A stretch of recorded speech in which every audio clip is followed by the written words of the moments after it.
I have to admit this comment made me very sad because it seems like the world has come to like battle of the sexes out there where it's like men versus women, and a man is not real enough if he doesn't know how to love himself or he can't cry and be emotionally available. Do you know how hard it is for a man to suddenly be emotionally available and express his emotions when for centuries, men have been conditioned to put on a brave face? They cannot cry because then they're considered wussies, and they cannot express their emotions and have, not have empathy, but be vulnerable because then he's weak.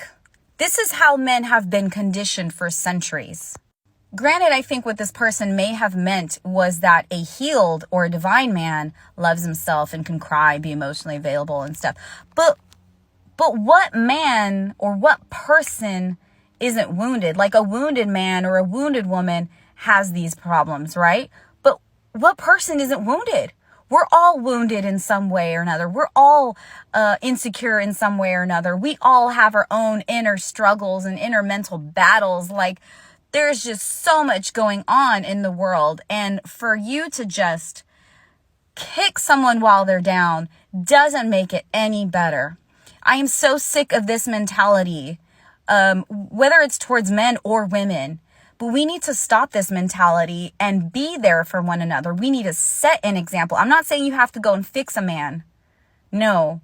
But we can show them what it's like to be emotionally available by expressing our emotions, by showing what it's like to have self-love, by showing them what love is, so that when they receive it, they're like, oh, wow, so this is what it's like to be emotionally available. This is what it's like to express your emotions.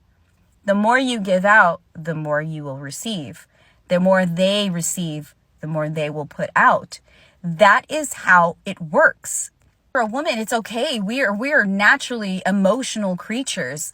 We cry and it's like, oh, there's Susie crying. It's okay for a woman to cry. But for a man, it's not. And do you know how hard it is? Can you imagine being a man, being conditioned to just not be able to express his emotions, to not be able to talk to someone about his financial struggles, his home struggles, his work struggles, his family relationship issues? He has to just tough it up and hold it inside. Can you imagine to have all these things bottled up and not be able to talk to someone about it because then you're weak if you do? Because you have problems if you do? This is what so many men go through. And this is why the suicide rate among men in 2020 was 4 times higher than of women. Men make up 49% of population, and yet they are 80% of the suicide population. Think about that. Do you know how sad that is? That's fucking devastating. Excuse my language, but that is awful. I'm not saying we have to go and fix men, okay? This is not what I'm saying. I'm not saying that they need a pity party or anything. But don't kick somebody when they're down, okay? Instead of belittling people, we need to show them what it's like to be emotionally available. We need to show them what it's like to express our emotions and to communicate. Set an example. Be there for them. Show them what it's like to feel loved, okay? I've had so far 2 or 3 clients coaching on twin flames and relationships and stuff. And ironically, they all have military counterparts, okay, wanting advice. Why? Because their military counterparts have avoidant attachment styles. They know that they feel this connection with them and they feel loved, yet they don't know how to express themselves. It's very sad. And I feel for them deeply because a lot of men in my family were in the military and they also don't know how to express themselves. They were raised to be that way. They were raised to just toughen up and not show their emotions. I'm not even kidding. And so they go and have PTSD from the war, from all that crap that they went through, and then they can't talk about it with somebody in a normal and healthy way because they've been conditioned not to do that. They've been conditioned that it's not okay to cry and to go to somebody for your problems.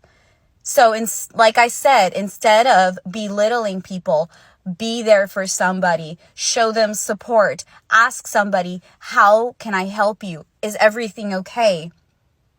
Are you going through anything? Is there anything you need? Okay? I'm not saying baby a man and fix him and like be his mommy. But I'm just saying be there for them because they don't know how to do those things. It's only recent that they're being taught that it's okay to express their emotions, but it's hard for them to suddenly switch and shift overnight and learn how to do these things. So we as women who are naturally nurturing and caregivers, we can show them what it's like, but don't talk shit to them about it if they don't know how. Okay? That is all I'm saying. Stop this toxic mentality that a man is not real because he doesn't know how to do these things. No. A man was never taught how to do these things because of generations and generations of stupid ass conditioning. Okay? Please love one another. I have a challenge for all of you. For the next 21 days, I want you guys to say something kind to someone, whether it's a stranger or someone you know, someone different every single day for the next 21 days. Go out of your way to say something kind to somebody and you will see how you'll lift their day. Because what happens is the more we spread kindness and love, the more it's going to make the world go round with positive energy. Okay? So please, guys, stop this toxic mentality. Stop belittling others and be there for one another. Support one another because this world absolutely needs it. Much love to you all. Much respect. I'm sending you guys all good energy and love. Thank you so much.